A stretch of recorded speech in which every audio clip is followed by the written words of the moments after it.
God bless you. My name is Ben, and I'm a follower of Jesus. I want to continue with talking about the Ten Commandments and having a more deep examination of them and what they mean, what the heart is behind these sins, not just the action itself. Because Jesus says adultery is not the core of adultery. It is looking at the person you would have adultery with and entertaining thoughts of adultery with them. Being titillated by the idea of that sin and giving your brain space to it. It's much more subtle.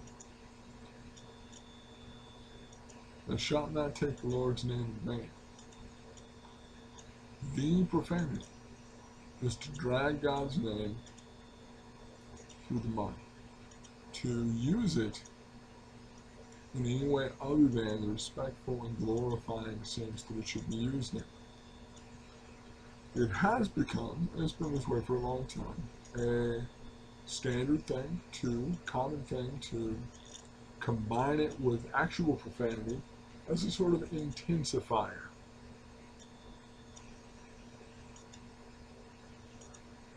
If somebody says, gosh darn, it's a euphemism for God.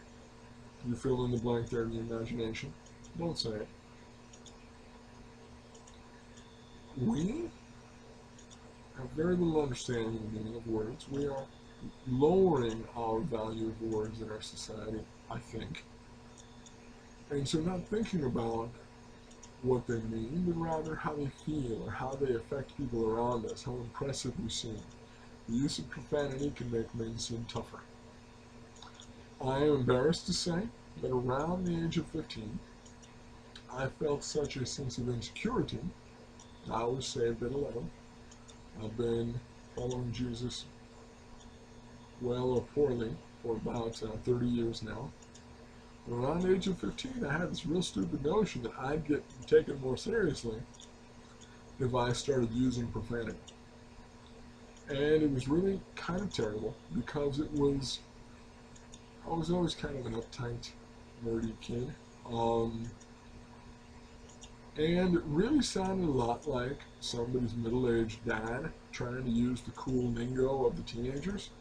How it doesn't ever sound quite right or balanced or smooth. And it obviously sounds like acting. It sounds like a fake act. Like, hey kids, I know all the cool hip-hop lingo. It's fresh, says your 40-year-old chem teacher dad, you know. And you go, ah! Why does he have to talk like that, you know? And I was like that at 15. So it was embarrassing. And it had a lot to do with my own insecurity.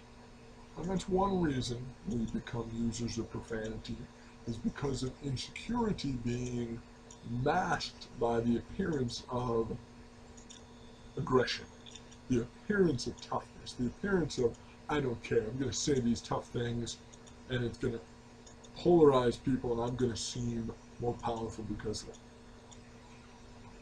Now, profanity is an ugly thing. It doesn't glorify God. It's a coarseness and crudeness that does not befit the holy ones of God.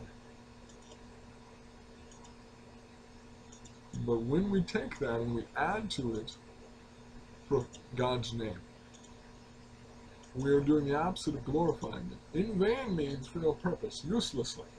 We should use his name for a purpose. We should use it to glorify him. We should use it to pray.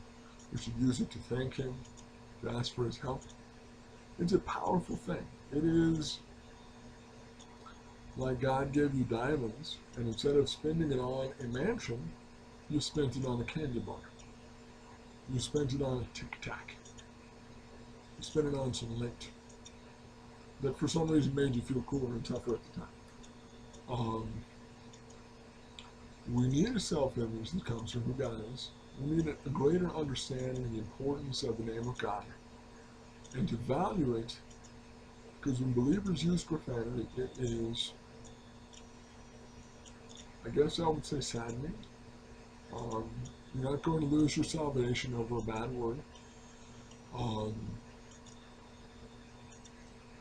When I was younger and I would lose my temper, I would briefly use the D word in, like a moment of, say, traffic-related anger.